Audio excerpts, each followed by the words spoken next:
Nah, kalau yang putih itu lebih kayak case study, ini nggak terlalu tajam.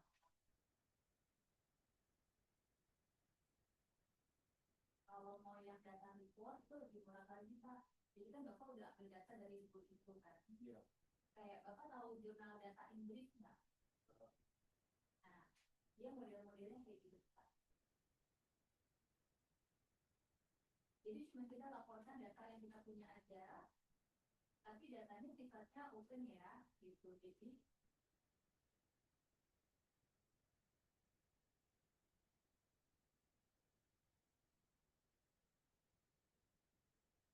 open atau bisa di yes.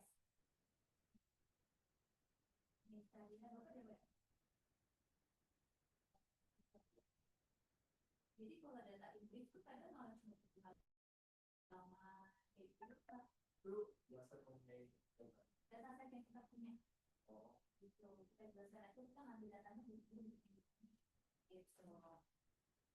Karena kemarin itu yang mahasiswa saya itu dengan perbandingan database. Ya. Kita create sendiri datanya. Bisa masukin dia kayak data individunya dari PS simultaneous CDD, AI tracking, screen capture data during online German language learning. Itu udah ada. Nah, dia benar-benar cuma tampilin data, dia cerita data ini harus gimana, bisa dipakai buat apa. Udah, oh. Karena kalau yang sepertinya itu datanya buat testing apa database. Bisa ya? Bisa ya kasih contohnya Pak. Data Inggris ini juga nggak terlalu mahal ya, sekitar 30-an. Gitu.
Jadi dia cuma benar-benar ceritain data yang dia ambil, ya.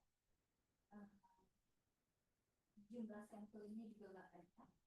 Cuma kalau data Inggris itu dia pengennya data yang benar-benar unik, gitu yang belum pernah dipakai. Jadi tujuannya biar orang lain bisa pakai data ini. Yeah.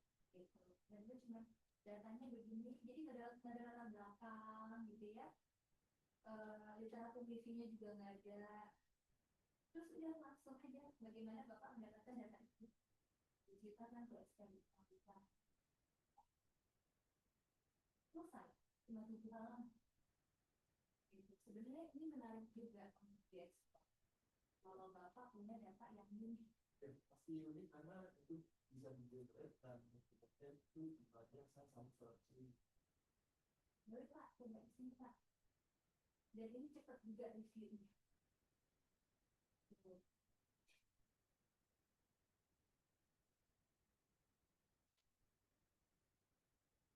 Data ini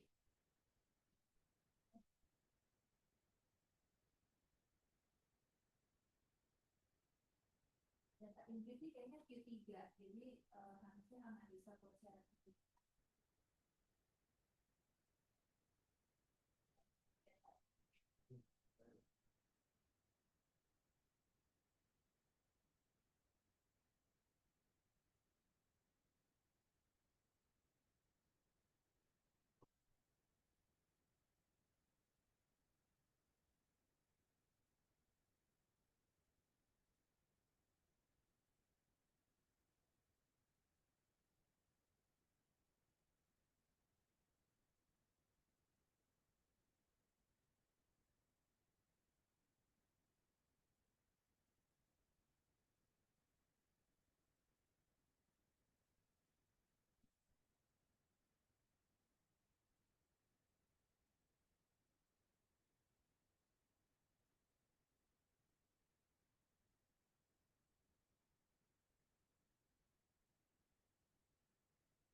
yang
mungkin itu Apa Pak yang kemarin jadi isu Pak? ya kan sudah sama-sama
dan ya,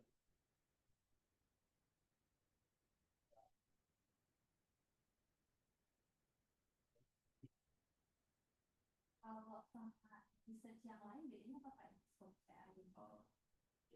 ya ya kan ya kan pasti Fokus. iya itu well, juga ya kan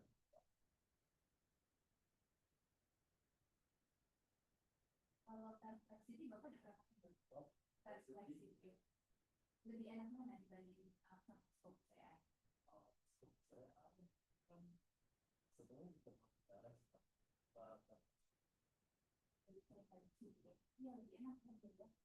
pasti itu Oke. Bedanya apa Pak? Kalau Bapak boleh bilang gitu setelah pakai yang fleksiti sama scope CA yang ada di research gitu. saya belum tahu Ah, oh iya saya pasti belum oh itu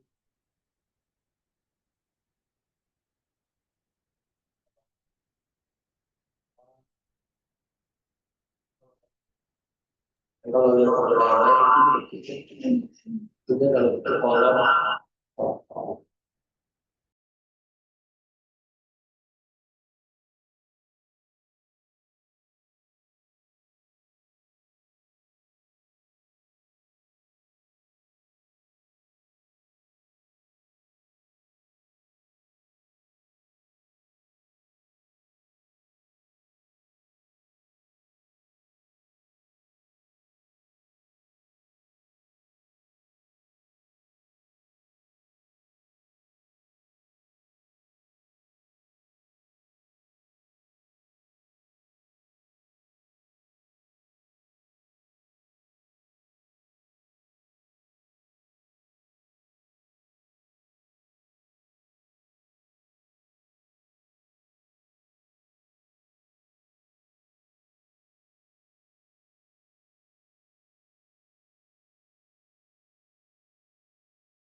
gitu. Makanya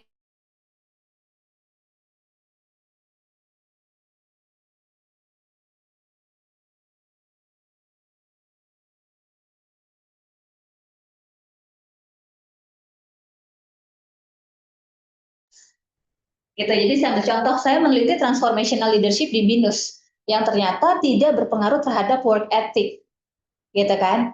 Nah, saya sebagai peneliti, saya harus melihat fenomena pemimpin-pemimpin di BINUS seperti apa sih.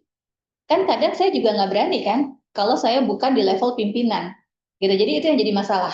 Makanya soft system ini sangat bagus untuk bapak-bapak yang punya posisi tinggi di sebuah organisasi. Gitu. Jadi bisa dengan leluasa untuk melihat semua fenomena yang terjadi. Gitu. Jadi conflicting areas-nya ini kuat banget kalau kita mau mencoba untuk melakukan si soft system metodologi ini. Yes, Pak. Kalau seseorang berada pada posisi yang di sebuah perusahaan, kalau dia nanya di perusahaan juga, pasti karyawan nggak berani ngomong gitu.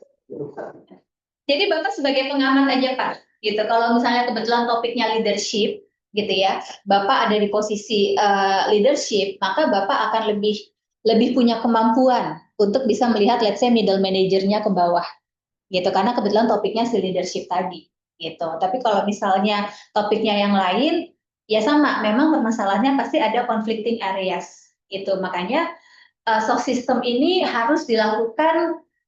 Biasanya ya Pak, kalau si soft system ini saya punya tandeman peneliti gitu, yang memang dia bukan orang di dalam sistem, gitu, untuk memberikan human validation terhadap apa yang saya amati, gitu. Jadi saya ambil contoh, kalau saya riset, jadi saya punya tim riset gitu ya dari UI. Saya ngambil datanya di 2 kampus, di BINUS dan di UI. Jadi pas kita ngambil data kita bareng. Yang orang UI bisa melihat dan bisa memberikan validasi. Sebaliknya, ketika kami ngambil data di UI, saya yang menjadi validator, gitu, untuk si penelitian dari UI. Jadi gitu tipsnya. Yes, Pak. Menurut saya, years ago saya pernah diminta itu karena persis yang ibu bilang, karena konteksnya gini, dulu waktu COVID itu kan country itu nggak banyak orang yang memang pimpin, yang saya lakukan, saya harus nulis, diminta nulis lah. The challenge, walaupun yang ibu bilang gitu, ini kan karena nggak banyak orang di kita yang mau di atas, melihat ke dalam. Itu saya persis kayak ibu kira, saya karena diminta dipartnerin lah dengan salah peneliti di Australia. Waktu menulis paper, kamu kan jadi subjektif ya, akhirnya ya walaupun saya lampirkan data segala macam di verify, waktu di review, kebetulan dimasukin aja yang dimasukin TNIB gitu papernya. Waktu begitu reviewnya itu Bu yang jadi ya maaf Bu ya, jadi mempertanyakan berobjektivitas ini. Akhirnya saya bilang, kita udah kasih data yang bisa lebih gitu ya, karena kan situasional yang tadi Bapak bilang, ini konteks dan betul-betul. Nah, saya yang curious saja Bu, maksudnya dengan kalau FGD kita paham waktu itu Bu ya, interview kita paham. Kalau yang ini ada metode baru nggak Bu ya, maksudnya yang kalau kita akhirnya menulis paper atas dasar itu, ada metode yang bisa tinggal kita follow pasti udah diterima Bu. Karena kemarin benar-benar kayak abu-abu gitu loh Bu, akhirnya ya udah saya nulis karena ya mungkin nggak terlalu akademik juga ya, tapi saya nulis sangat ini istilahnya status kan rigid gitu ya, rigid ya, nggak bisa juga begitu. Itu dipertanyakan objektivitas. Oke, baik. Saya coba ya, gitu ya. Nah, kemudian saya lanjut dulu ya, Bro. Oh iya, siap. Nah, jadi nanti ada tipsnya, gitu. Jadi ini philosophical foundation bisa dibaca aja, gitu ya. Intinya bahwa kita mencoba menggunakan yang namanya sistem thinking, gitu. Karena biasanya cara orang melihat problems itu scattered, gitu ya. Kalau kita udah ada di sistem. Nah, lewat sistem metodologi ini kita mencoba merunutkan. Dan nanti ada step-stepnya. Nah, ini nanti Bapak bisa baca, gitu ya. Ini step-stepnya. Dia ada 7 tahapan, ya Bapak-Bapak. Jadi yang pertama, Bapak-Bapak di bagian problem situation and structure ini, Bapak-Bapak tampilkan semua data yang didapat dari FGD. Gitu. Jadi benar-benar masih scattered Pak. Gitu. Kemudian masuk di tahapan yang kedua, Bapak mulai menggambarkan kondisi yang terjadi. Nah, validasinya gimana? Bapak masukkan expert di tahapan nomor 2. Gitu. Jadi expertnya yang benar-benar expert gitu ya. Pas yang contoh waktu saya disertasi, saya topiknya tentang pertanian organik. Expert yang saya pakai adalah Dirjen Pertanian Organik dari Kementerian Pertanian. Gitu. Jadi dia bisa memvalidasi bahwa memang data yang saya dapat dari lapangan, gitu ya, dari limbah pertanian organik yang saya ambil datanya benar seperti itu. Gitu. Jadi dia menjadi validator di tahapan yang kedua. When you say expert itu Bu, expert di dalam Bidang. bidang atau dalam organisasi. Kalau saya agak launya di situ, maksudnya kalau misalnya dalam organisasi kan tetap dipertanyakan subjektivitasnya, bukan objektivitasnya, tapi berarti artinya harus di luar itu, betul. Yes, gitu. Karena kita sebagai peneliti dalam organisasi, gitu. Jadi validatornya adalah expert di luar organisasi yang memang konteksnya sangat kuat di dalam topik tersebut, gitu ya. Kemudian yang ketiga, baru kita membuat yang namanya root definition. Root definition nanti juga ada stepnya bapak-bapak, gitu ya. Dia bikin yang namanya catwalk, framework. Kita lihat dari actors-nya siapa, customer-nya siapa, dan sebagainya. Nanti kita lihat. Kemudian, nah, nomor 4 ini, bapak-bapak, ini masuk ke validasi kita sebagai peneliti. Kita membangun model. Idealnya, kalau di pertanian organik, alur bisnisnya seperti apa sih? Kan selama ini petani itu kan banyak kasihnya ke tengkulak gitu ya, karena tengkulak berani bayar tinggi. Mereka nggak usah pusing-pusing mikirin siapa yang mau ngambil barang, nanti kalau busuk dan sebagainya, tengkulak langsung gitu ya. Tapi kan kita mendobrak itu. Nah, kita coba membuat suatu model yang ideal menurut pikiran kita sebagai peneliti. Terserah itu nanti bisa diterapkan atau enggak gitu ya. Jadi konseptual modelnya seperti itu. Kita terapkan model yang ideal, jadi menggunakan pemikiran kita, gunakan validasi kita. Oke, setelah kita siapkan model yang kita rancang secara ideal, baru kita compare, bapak-bapak. Gitu. Nah, comparison-nya ini ada 2 cara. Either bapak menunggu untuk model ini diterapkan, which itu takes time, atau sama, bapak pakai validator lagi. Makanya tahapan 2 sama 5 saya taruh sejajar, Pak. Gitu ya, karena di 2 tahapan ini mereka membutuhkan validator. Gitu. Validatornya sama Pak, orang yang sudah expert. Kalau yang nomor 2, saya pakainya orang dari Kementerian Pertanian. Oke, direktorat lah ya, gitu. Kalau di nomor 5 Pak, saya pakainya orang lapangan. Jadi pebisnis yang memang sudah malang melintang di pertanian organik. Gitu. Ngerti ya bedanya ya? Jadi ketika kita melihat masalahnya, gitu kita pakai yang birokrat, tapi untuk mengcompare model dengan kenyataan, kita ambil expert dari praktis. Gitu. Jadi di sini kita punya 2 expert. Nah, setelah itu Pak, baru kita propose. Dari model yang kita buat ideal ini, setelah divalidasi oleh practitioner, apa yang perlu diperbaiki dari model kita? Gitu ya, jadi ada tahapan ilmiahnya. Dan yang terakhir baru kita take action. Jadi kurang lebih tahapannya begitu. Memang sedikit lebih lama, gitu ya, karena kita terjun lapangan berkali-kali, Bapak, gitu, nggak bisa cuma FGD sekali kelar, gitu ya. Kalau kualitatif yang lain kan, misalnya tematik analisis dan sebagainya, kita FGD sekali kelar. Enggak, kalau ini bisa 2-3 kali kelar. Gitu, makanya SSM ini biasanya saya menyarankan peneliti yang memang sudah punya kaki yang kuat di konteks penelitiannya. Gitu, jangan mengambil sesuatu yang baru. Kalau misalnya kita dosen minum, kita teksnya di industri. Gitu. Kalau saya pemilik pengusaha hotel, saya bisa ambil area itu. Jangan ambil sesuatu yang benar-benar baru karena akan menyulitkan. Ya. Nah, ini gambarannya Pak. Gitu. Jadi ini adalah dunia nyata yang memang permasalahannya itu terjadi. Sedangkan yang di bawah ini adalah pemikiran kita sebagai peneliti Pak. Kita boleh bermain idealisme kita ada di tahapan 3 dan 4. Gitu. Jadi kita boleh memasukkan semua sumber teori dan sebagainya. Makanya reviewer tuh senang dengan ini. Gitu, karena di sini di poin ketiga dan keempat itu literatur review kita tuh kuat banget. Gitu. Jadi seolah-olah SSM tuh simple, gitu ya. Tapi sebenarnya ini kuat banget di poin ketiga dan keempat. Sedangkan yang di atasnya, poin 1, 2, 5, 6, 7, itu adalah data yang kita dapat di lapangan. Jadi dia benar-benar menggabungkan kekuatan teori dengan data langsung. Gitu, dasarnya ini. Gitu, cuma memang ini tuh belum banyak yang eksplor. Ya, jadi masih banyak celah yang bisa kita masuki. paper saya kalau bapak-bapak baca di fokus itu ya banyak sekali tentang ini, gitu karena belum banyak peneliti yang menggunakan ini untuk menuliskan paper mereka, padahal sebenarnya banyak jurnal yang menerima. Nah, Boleh nanya? yes Pak. Ini perlu dikonek ya Bu, ini kan pendekatan mirip banget dengan ronde teori, tapi kan ronde teori kan terus setengah mati karena kita harus coding gitu sampai capek lah Bu. Ini nggak perlu di coding kan Bu ya? Artinya cuma statement atau itu cukup ya Bu ya untuk verify? Cukup. Gitu, apalagi kalau kita mahasiswa DRM gitu ya, tadi bapak-bapak ini kan udah sangat berpengalaman sebagai peneliti. Gitu, makanya saya nggak mengajarkan SSM ini ke mahasiswa S1 atau S2. Gitu, belum bisa mereka. Gitu, kalau S3 rasa-rasanya udah biasa untuk melakukan validasi. Gitu. Kita lihat apa, kita tulis, kita baca, tulis gitu. Jadi boleh Pak. Nggak usah, kalau misalnya merasa masih sulit gitu ya, NV4 gitu untuk melihat garis besar, karena ada nih, kalau kita ngambil data ke lapangan kayak petani, pedagang, UMKM itu kan mereka cenderung kita ngomongnya gitu. Kadang mungkin kita kesulitan di situ. Gitu. Jadi dari rekaman kita transfer aja ke NV4 untuk melihat sebenarnya ini ngomong apa sih.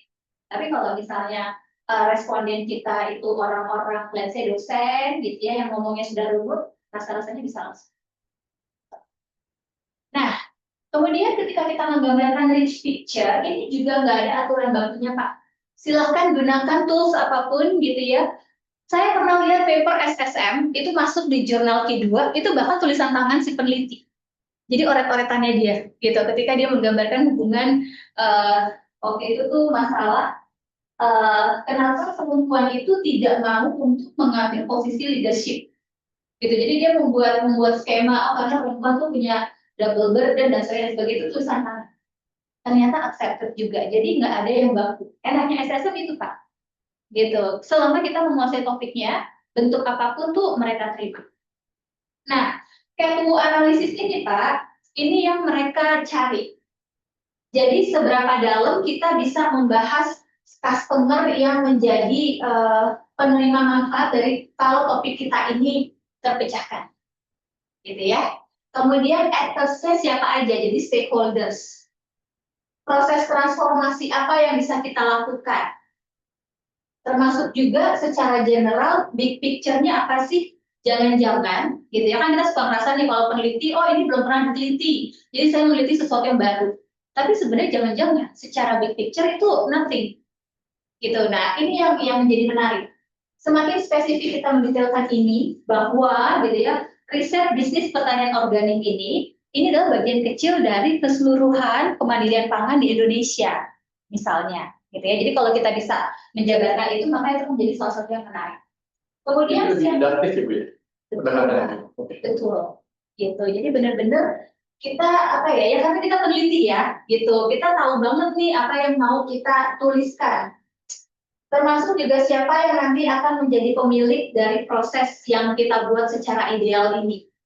Dan yang terakhir, ada halangan apa sih yang kira-kira bisa membuat model ideal yang kita buat ini tidak berjalan.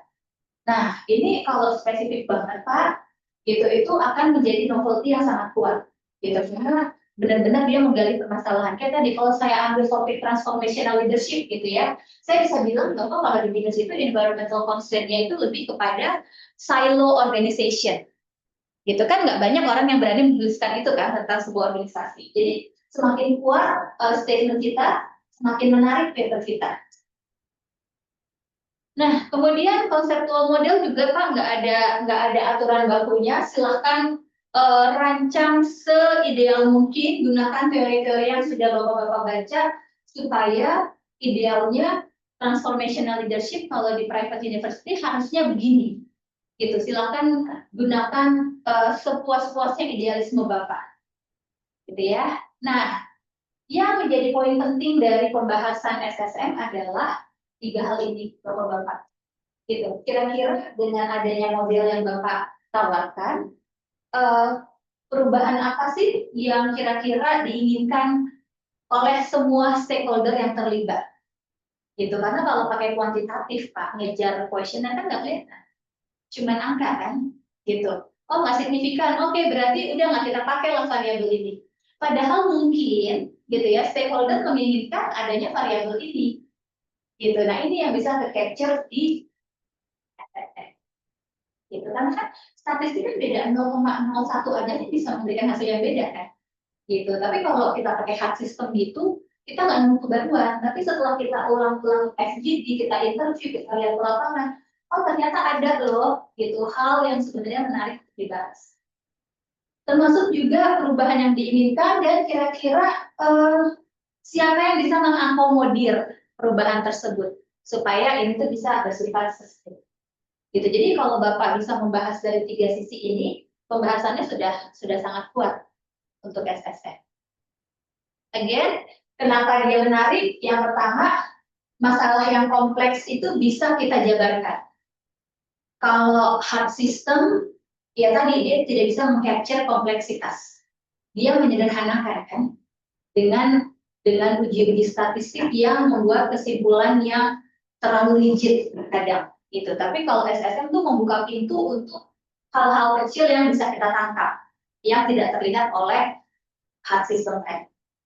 Kemudian juga kita melibatkan banyak stakeholder, ada understanding bersama, dan ada pembelajaran organisasi. Jadi Pak, biasanya tadi kalau kita lihat di tahapan ke-7, SSM itu ada yang tahapan yang namanya takes action. Nah, biasanya setelah semua prosesnya terjadi, Bapak-Bapak ini melakukan sebuah mini seminar. Gitu ya, boleh bentuknya sharing session gitu, boleh bentuknya I don't know, kalau di learning organization biasanya ada sharing session kan di tiap departemen. Nah, itu ditampilkan aja. Ini loh riset saya. Nah, itu the part of take action. Gitu, setelah itu kita sebar questionnaire untuk melihat topik ini benar nggak sih terjadi di sini.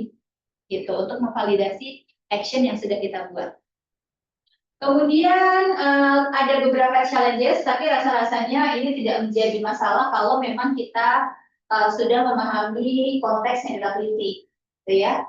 Ada masalah facilitation requirements, tidak semua orang bisa meng-capture tangkapan FGD yang baik. Jadi kalau Bapak mau running FGD, pastikan moderator yang Bapak hire, gitu ya, memang yang benar-benar memahami permasalahan tersebut. Gitu, atau Bapak sendiri yang berperan sebagai moderator. Boleh. Boleh. Boleh.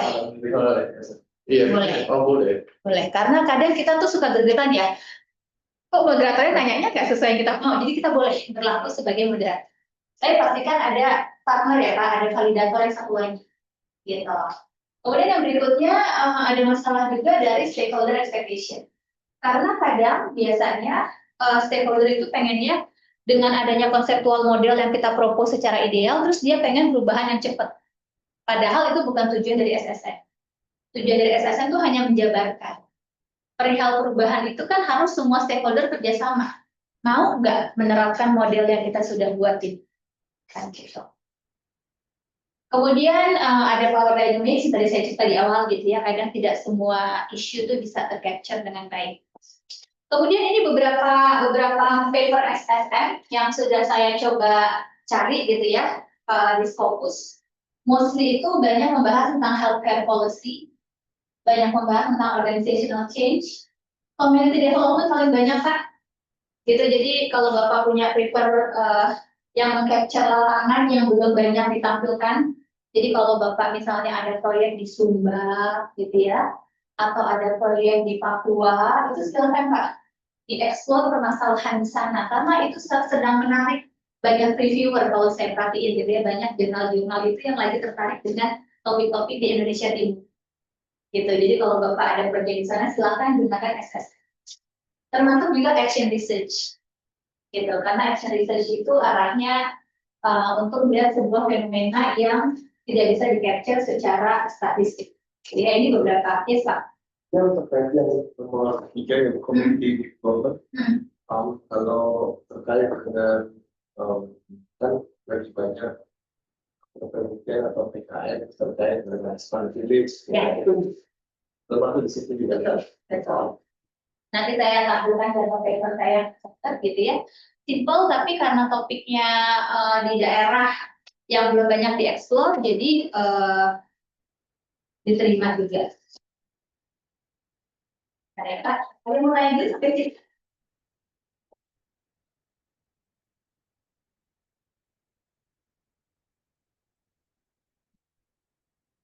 Oh, ada. Nah, ini Pak, gitu ya. Ini jurnal Q4 sih, waktu itu ya yang accepted. Tapi lumayan lah untuk sebuah upaya yang tidak terlalu sulit, gitu ya. Jadi ini kita waktu itu sama Prof. Lim juga, sama Prof. Pantri, sama Pak Glory, ini Pak Bambang Leo kenal ya? Iya, Bu Juliana. Ini kita punya sebuah pertanian organik. Gitu. Jadi kebetulan memang dulu di pertanian organik, jadi kita risetnya masih banyak di area tersebut. Ngikut terus Pak, jadi makanya disertasi Bapak tuh adalah tiang pancang gitu loh, untuk arah riset selanjutnya ke depan tuh kemana. Ya. Nah kita punya pertanian binaan di Cianjur.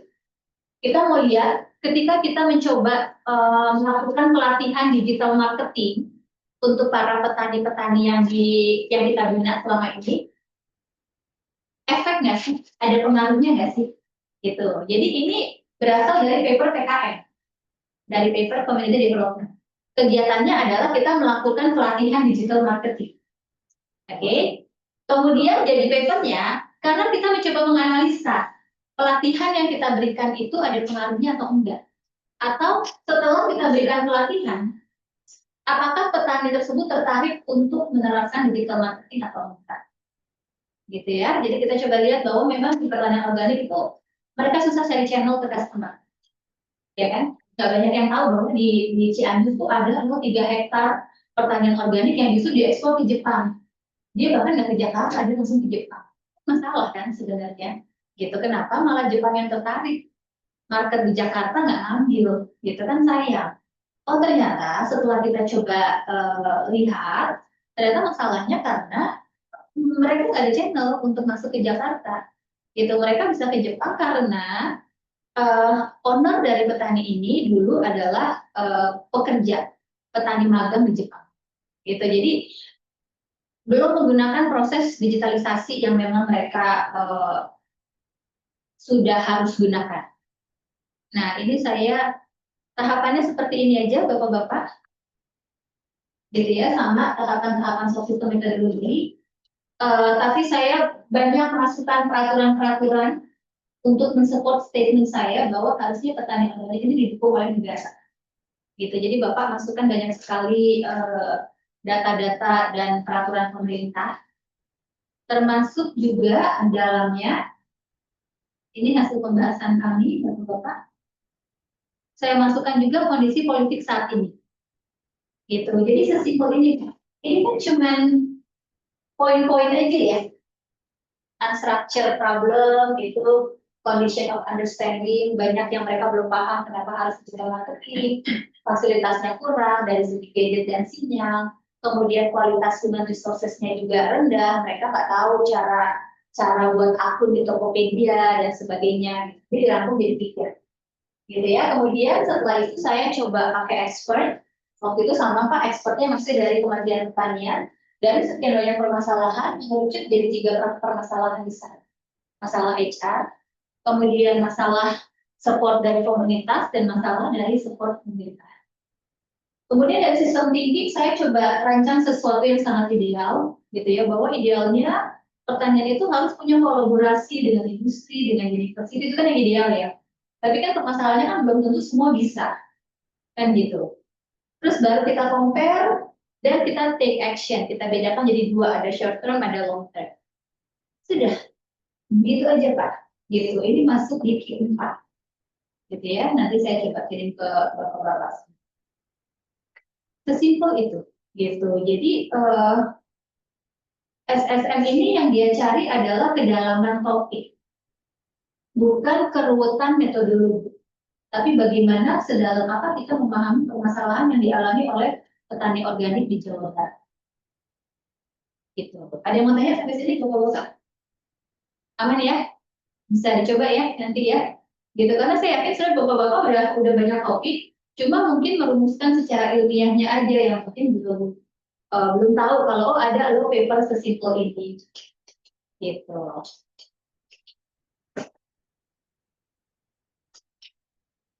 Kemudian ini saya mau coba tampilkan secara lebih lengkapnya dari disertasi saya, gitu ya, supaya Bapak-Bapak ada gambaran bahwa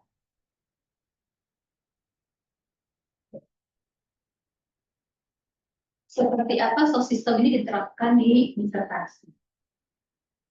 Gitu. Jadi source system ini adalah tahapan ketiga dari proses disertasi saya. Ya, jadi ini judulnya Sustainability Strategi untuk bisnis organik di Indonesia. Ya, jadi saya bikin model, harusnya bisnis organik itu seperti ini, itu idealnya seperti itu. Cuma memang Pak, tahap pertama saya tetap kuantitatif. Jadi tetap hard system dulu. Ya. Tapi kuantitatifnya saya tidak pakai sampel S, tidak pakai apa, saya pakai yang namanya ISM. Nanti minggu depan kita coba explore ya. Mungkin ada yang pernah lihat Interpretive Structure Modeling.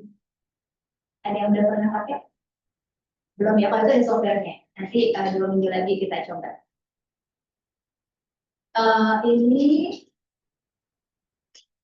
Nah, kalau interpretif itu dia mencoba mengkuantifikasi pernyataan dari para responden. Jadi ngambil datanya juga sama Pak FGD, gitu ya, ISM itu FGD. Baru kemudian saya coba explore menggunakan si SSM ini. Ini tahapan pertama yang saya buat, rich picture-nya seperti ini Pak. Very simple gitu ya, saya coba melihat masalah pertanian organik itu ada di mana sih? Orang-orang mana, stakeholder mana yang terlibat? Gitu ya, jadi ini nggak ribet. Kemudian garis-garis ini kalau menjawab pertanyaan Pak Rainer gitu ya, ini valid nggak sih Bu? Gitu. Takutnya nanti kan dipertanyakan. Nah ini valid Pak, karena setiap garis yang saya gambar di sini, ini sudah divalidasi oleh, misalnya ya Pak, ada garis ke arah lembaga sertifikasi organik. Gitu. Saya pegang satu paragraf wawancara dari orang LS. Gitu. Kemudian proses sertifikasi, saya pegang wawancara dari Badan Sertifikasi Nasional. Gitu. Jadi untuk setiap garis yang saya buat di sini itu dirangkum dalam masing-masing satu paragraf.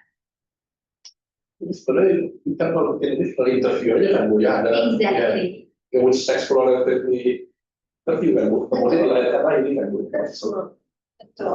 Jadi tadi sebenarnya Bapak gitu ya. Tapi memang PR-nya adalah harus banyak pihak Pak. Gitu. Ini tuh kurang lebih ada 13 stakeholders yang saya interview untuk membangun ini.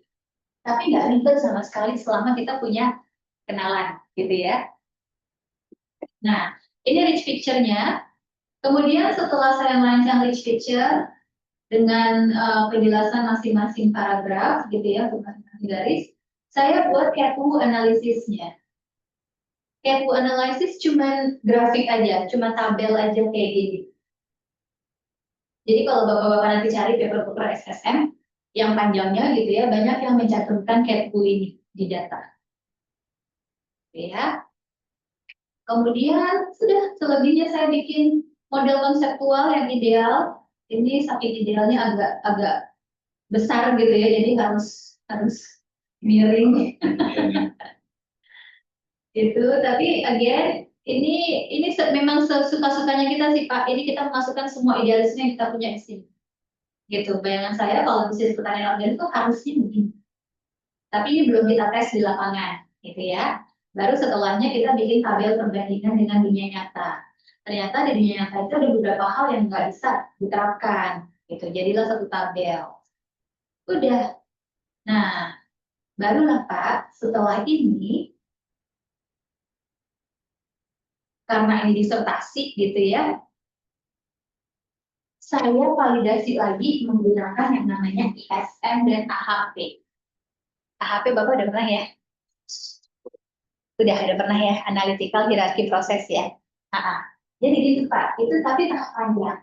Jadi pada saat saya disertasi, saya itu punya 5 paper. Gitu. Dari 3 metodologi aja. Jadi triknya gitu.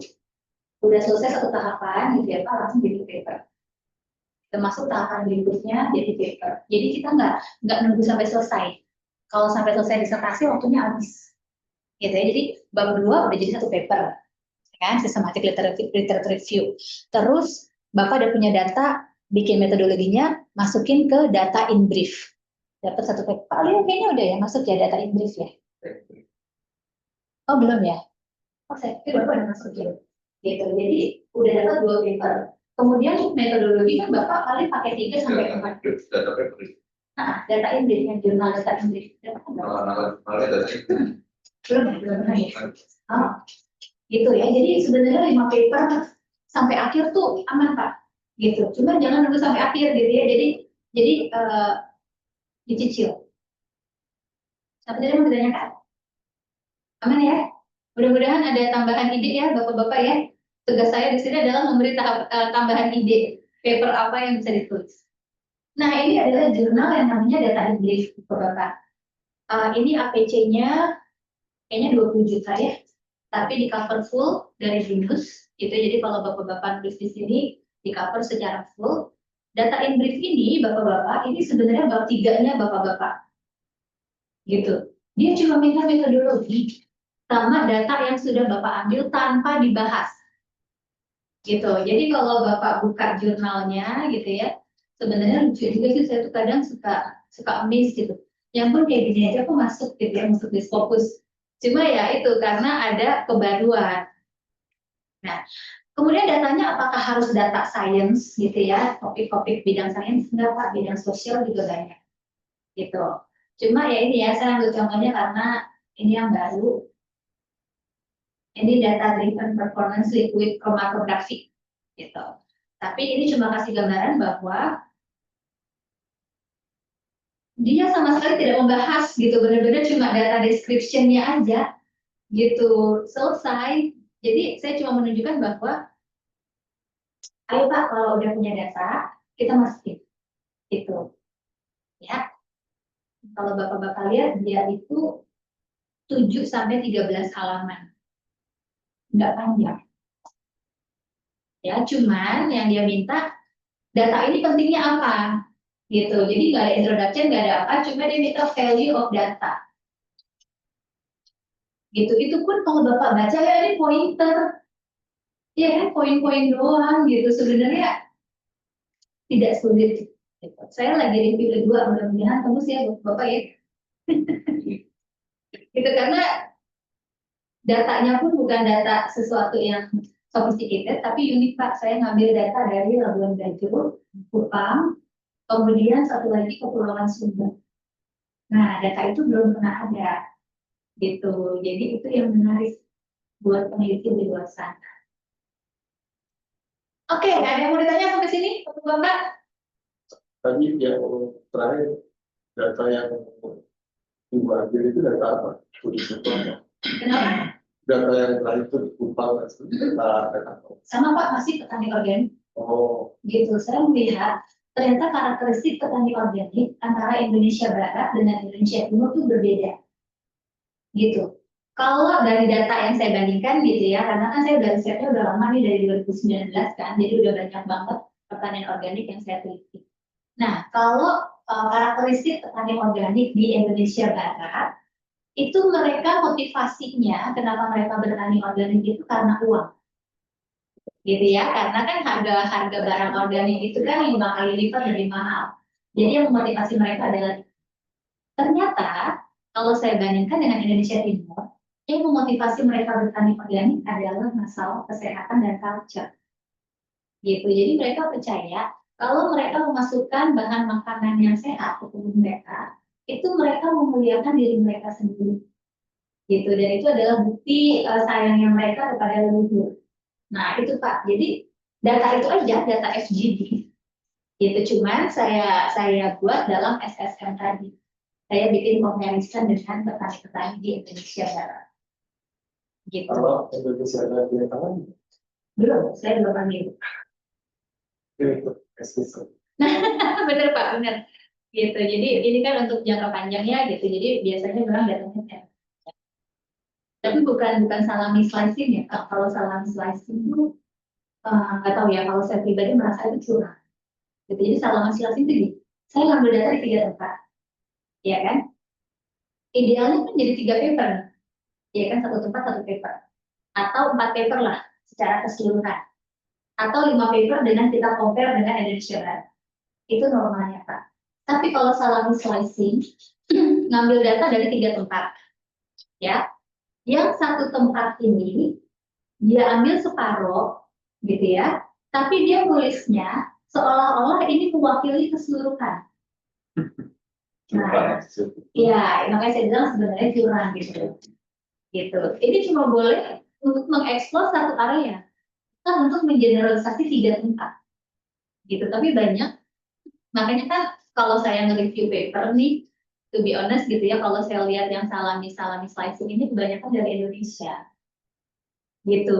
Ya saya paham sih di Indonesia itu kan ada target fokus ya. Kalau dosen-dosen itu kan ada target fokus gitu. Jadi ya itu seolah-olah dia ngambilnya banyak, tapi sebenarnya cuma satu area ini. Itu dan itu kelihatan. Gitu. Jadi itu biasanya saya tolak kalau di fokus. Gitu. Jadi boleh Pak 3 tempat 3 paper boleh, asal jangan salami slicing, jangan mengeneralisasi bahwa data yang setengah dari sini itu bisa menggambarkan 3 tempat lain. Itu caranya. Kalau dari kita punya model, misalnya, terus kemudian waktu kita ambil datanya, itu kita ambil data secara keseluruhan. Terus kemudian waktu kita tulis paper, misalnya dibagi, misalnya 2 atau 3, tidak secara keseluruhan dari model kita. Boleh kan? Boleh, tapi Bapak tidak boleh mengeneralisasi bahwa ini akan menggambarkan hasil keseluruhan. Oh enggak, karena misalnya modelnya sekarang misalnya secara keseluruhan, misalnya variabelnya ya. Waktu kita ngambil datanya keseluruhan, kita selesai ya. Kemudian waktu kita mau masuk ke paper, kan cuma mengambil yang sebagian. Sebagiannya itu gimana Pak? Nah, misalnya katakanlah, ambil contoh misalnya seperti saya, kan udah banyak tuh misalnya kalau ya servis, terus kemudian customer satisfaction, customer quality, terus customer satisfaction. Terus kemudian saya kan ke kalau ya servisnya bagus, terus karena kan tadi servisnya itu terkait dengan delivery service, karena delivery service itu kan bisa yang kecepatannya, misalnya kenapa dan sebagainya. Terus kemudian di kalangan misalnya karena servisnya bagus, kamu delivery cepat, maka saya mau bayar premium.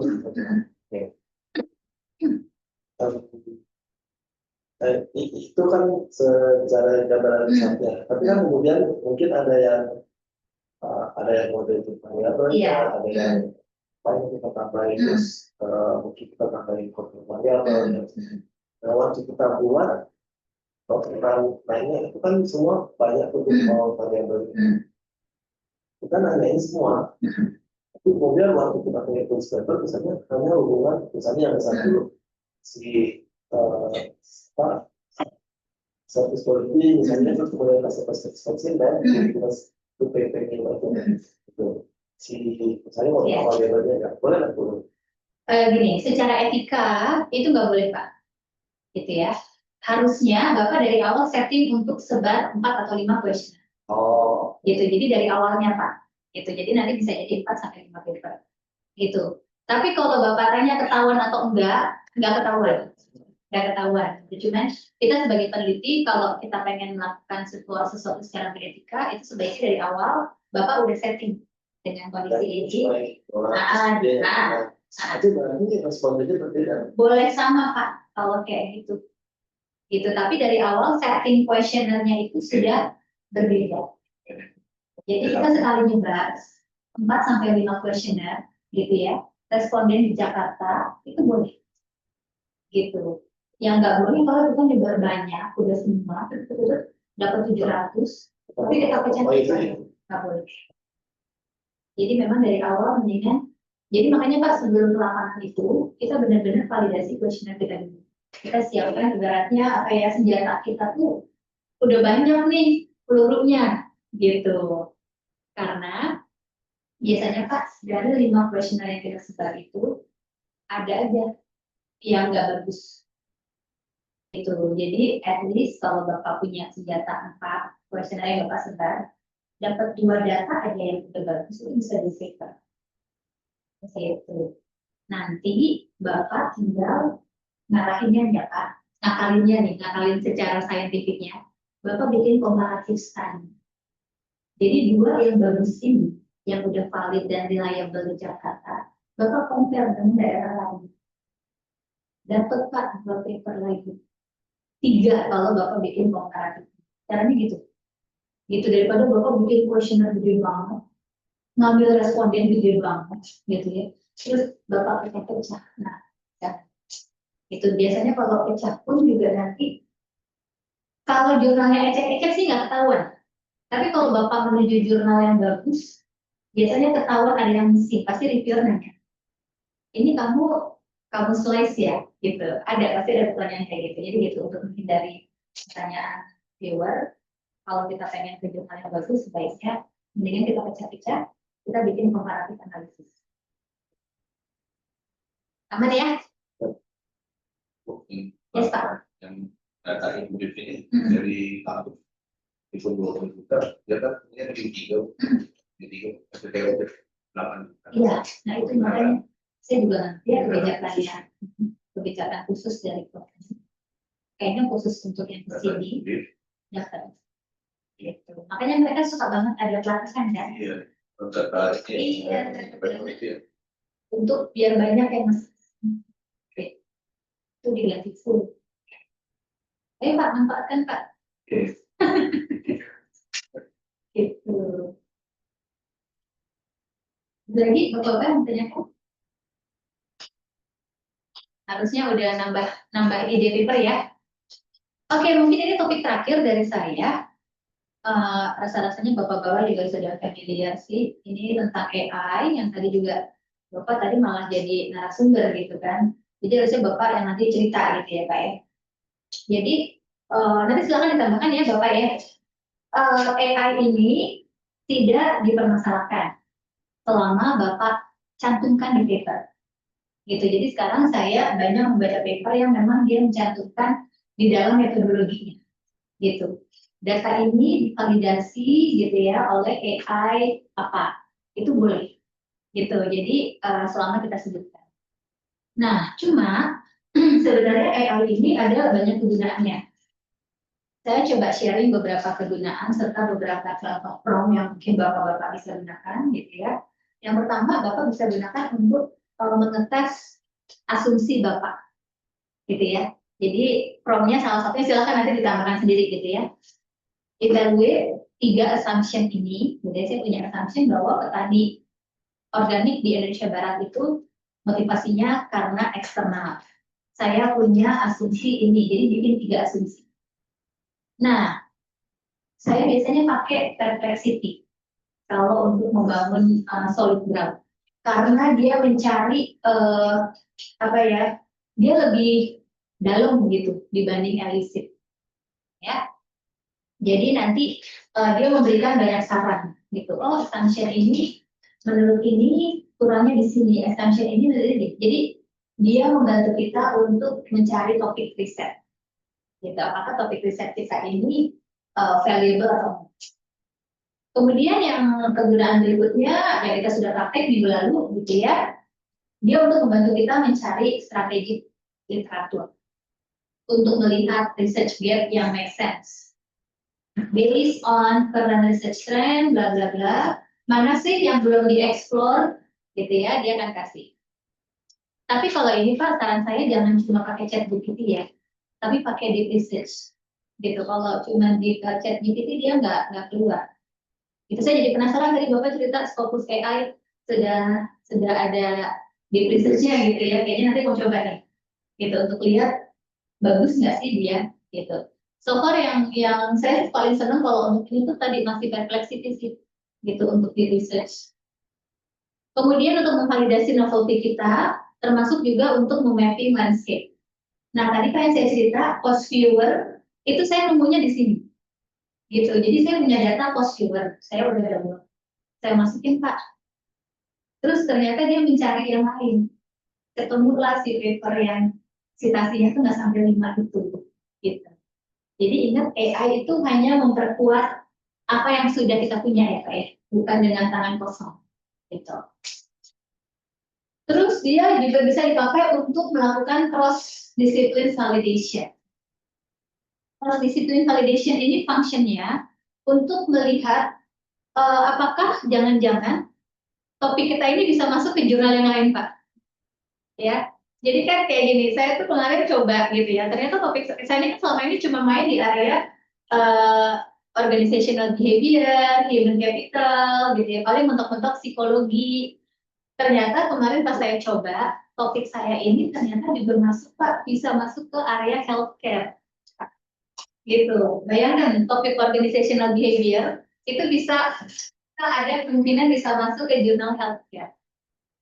Gitu. Jadi fungsinya cross discipline validation sebenarnya untuk melihat ada jurnal lain nggak sih yang bisa kita explore. Kayak Pak Bambang biasanya selama ini cuma terpaku jurnal finance gitu ya. Jangan-jangan Pak gitu ya. Ada jurnal lain. Gitu. Which itu bisa kita pakai. Gitu. Jadi fungsinya tuh ini. Kalau kita rajin melakukan cross discipline validation kita bisa tahu sebenarnya akar ilmu kita tuh sampai mana sih. Gitu. Jadi kita cuma tahu kan pohon dan ranting ya. Kalau dosen itu kan ranting ilmu gitu. Jangan-jangan kita tuh punya banyak akar ilmu. Tadi Ibu kan banyak ada foodtech juga kan Iya. makanya. Ternyata. Juga apa? Radio PEC itu. Gitu. Ternyata tuh banyak kemana-mana bisa kita masukin. Gitu. Terus yang ketiga kita juga memanfaatkan AI untuk melakukan data triangulation. Gitu. Ini salah satunya tadi Pak, saya masukin beberapa tangkapan layar dari si Postviewer, gitu ya, untuk melihat data ini robust nggak sih untuk mendukung hipotesis saya, gitu. Atau tadi Pak pakai SSM, jadi saya udah bikin konseptual model saya.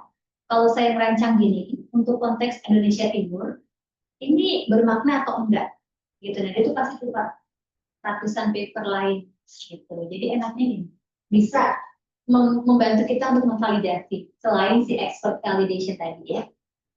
Terus saya juga bisa tanya kelemahan dari paper yang sudah saya buat nih apa? Gitu. Kalau saya jadi udah jadi draftnya, saya masukin gitu ya. Terus saya minta coba cari kelemahan dari paper ini. Gitu. Kalau dia tampilkan banyak, saya tambahkan Pak di bagian discussion-nya.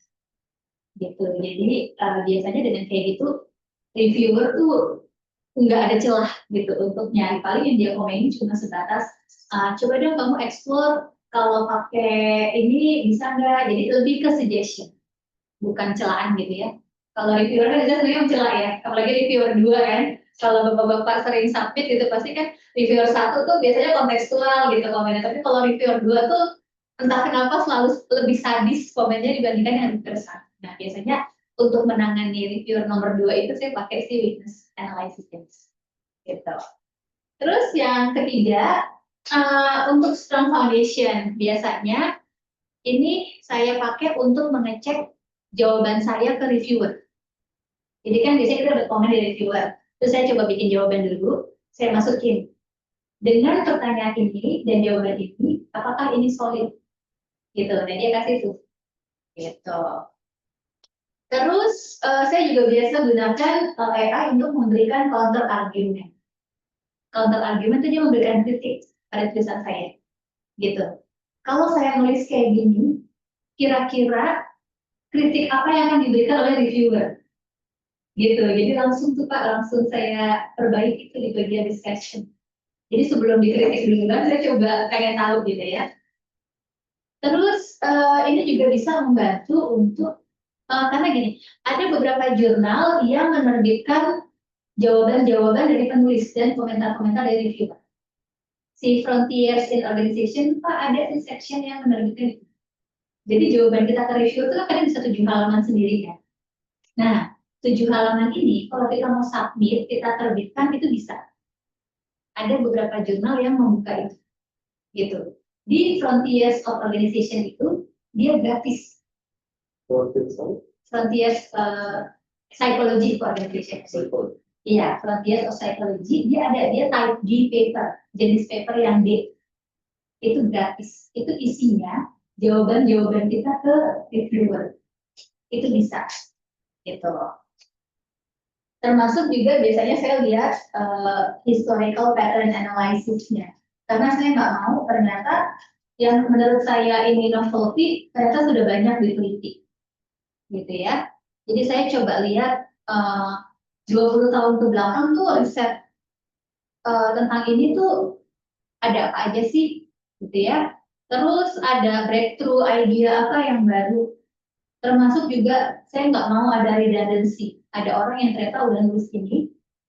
Saya udah capek-capek nulis nih, kayaknya udah keren banget. Ternyata udah ada yang nulis, gitu. Kan buang-buang waktu ya. Dan yang terakhir untuk membangun legacy, gitu. Jadi kalau di Post Viewer tuh kan kelihatan ya kita riset tentang eye tracking misalnya. Kalau di Indonesia tuh siapa sih nama peneliti itu kan ada di Post Viewer kelihatan. Nah, cita-cita kita sebagai peneliti itu Pak, gitu. Kalau kita mau lihat tentang cryptocurrency di Indonesia secara behavioral tuh, oh ternyata Pak Bambang Leo. Itu keluar tuh nanti someday di Post Viewer gitu. Itu yang kita sebut dengan build on legacy. Tujuannya itu, jadi benar-benar paper kita harus spesifik, gitu. Kemudian juga AI bisa kita pakai untuk melihat model yang kita tawarkan itu bisa di-apply dengan aja, gitu ya. Jangan-jangan model cryptocurrency-nya Pak Leo itu bisa diterapkan untuk pengelolaan rumah sakit. Mungkin loh Pak, kita nggak pernah tahu ya kan, gitu. Jadi dia bisa membantu kita untuk mencari, gitu. Jadi jangan menantang kita areanya arsitektur, terus kita berputar di area itu aja tuh jangan. Gitu, kita lihat kemungkinan model ini, model konseptual yang saya tawarkan ini, kalau di developing countries yang lain, ini banyak dipakai di area apa ya, itu dia akan memberikan banyak paper. Termasuk juga melihat blind spot di methodological yang sudah kita buat. Ini biasanya dia menemukan yang namanya common method bias. Common method bias itu gini, Bapak-Bapak. Bapak-Bapak direktur di perusahaan, nyebar kuesioner ke anak buah, pasti misinya yang bagus-bagus kan? Ya kan? Iya dong, dia nggak mungkin dong ngasih nilai jelek buat atasannya kan? Nah, itu si AI bisa ngasih tahu, gitu. Unit analisisnya jangan karyawan deh, unit analisisnya diganti, gitu. Itu sih Bapak-Bapak ya, jadi ini cuman beberapa cara bagaimana kita bisa memanfaatkan AI untuk menghasilkan sebuah penelitian yang bermakna, gitu, bukan sekedar syarat lulus gitu ya, karena kan kalau S3 itu kan pengennya ada legacy yang kita bangun, ada sesuatu yang memang bisa kita tawarkan ke masyarakat, gitu. Jadi harapannya Bapak-Bapak bisa memanfaatkan tools yang memang sudah sangat banyak. Ini hanya beberapa, Alice kita sudah cobain kemarin, Perplexity. Kalau yang lain kayaknya Bapak-Bapak sudah pernah cobain semua ya, jadi silakan Pak, itu dipergunakan untuk membantu semua tulisan-tulisan Bapak. Oke, sampai sini. Silakan Bapak-Bapak kalau sudah ada draft mau didiskusikan atau ada paper yang sudah siap. Bapak udah jadi? Udah saya kemarin riset saya langsung masukin Bu ke frontier ya. Nah, terus Langsung direspon, langsung accepted phase 1. Mereka lagi pilih ini ya. reviewernya ya. Oke, Laki sih Bu. mantap. Responnya cepat juga ya. Berapa Pak itu kalau frontier sustainability? Itu terus sampai 26 jutaan karena Swiss franc itu cukup banyak. Pakarnya si itu ya, sektorologi ya. Sektorologi itu 3.000-an. Kalau yang the whole dissertation. Kalau yang cuman cerita kecil, case study, itu 1.950. Udah sih kalau di review setengahnya itu. Oh, lebih murah itu ya. 175 itu karena kan saya masukin kualitatif, systematic review sama explorative study saya. Jadi saya masukin sebagai review ya. Jadi kayak research itu sebetulnya begini. Dia udah paling mahal sih. Aman berarti ya, itu. Nggak tahu aman sih Bu. Yang penting udah lulus fase 1 lagi nunjuk itu kan Bu ya. Reviewer ya Bu ya. Ya nggak apa-apa sih Pak, at least tahap 1 udah terpenuhi, nanti online review boleh kok pakai AI. Tapi nanti cara jawabnya jangan AI. Jadi tetap minta bantuan AI, tapi nanti Bapak parafrase. Gitu ya. Jadi soalnya reviewer-reviewernya Frontiers itu di BNS Pak juga pakai AI. Gitu, untuk memeriksa tulisan Bapak. Gitu. Jadi nanti Bapak cara jawabnya juga boleh bantuan AI, tapi di parafrase lagi, validasi lagi. Udah oke lah, aman kayaknya kemarin kalau baca 11 harusnya bisa. Kalian tuh Oke, demikian Bapak-Bapak, nanti filenya saya kirimkan yang lewat Pak Bambang ya. boleh. Kita tolong di-share. Gitu aja dari saya, silakan Bapak-Bapak kalau ingin melanjutkan menulis, mau berdiskusi juga boleh. Intinya kalau S3, Bapak-Bapak harus fair waktu siklus untuk menulis. Ya. Tadi Pak Rendra saya lihat dari pagi udah di bawah. Nggak boleh juga ada PR buat DPR ini. Dapat komen kan harus diperbaiki Bu. DPR. Iya, DPR tanggal berapa? harus submit lagi tanggal 25 ya. Kan conditional kan Pak, acceptance. Ada beberapa komentar harus di-address. Bapak juga ikut beda Bapak ikut. Saya dari karena waktunya berdekatan acaranya UMN ada acara pelakar. Apa Bapak ikut yang tahun lalu yakinnya gitu kan? Ini siang kemarin. Oke, kita foto dulu sebentar ya. Siap. Ya.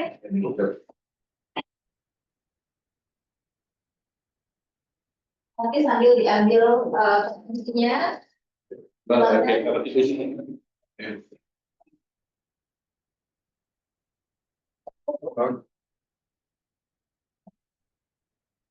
Satu, dua, tiga. Sekali lagi. Satu, dua, tiga. Ya. Oke, thank you. Silakan ya Bapak-Bapak kalau ada yang mau ditanyakan, mau didiskusikan.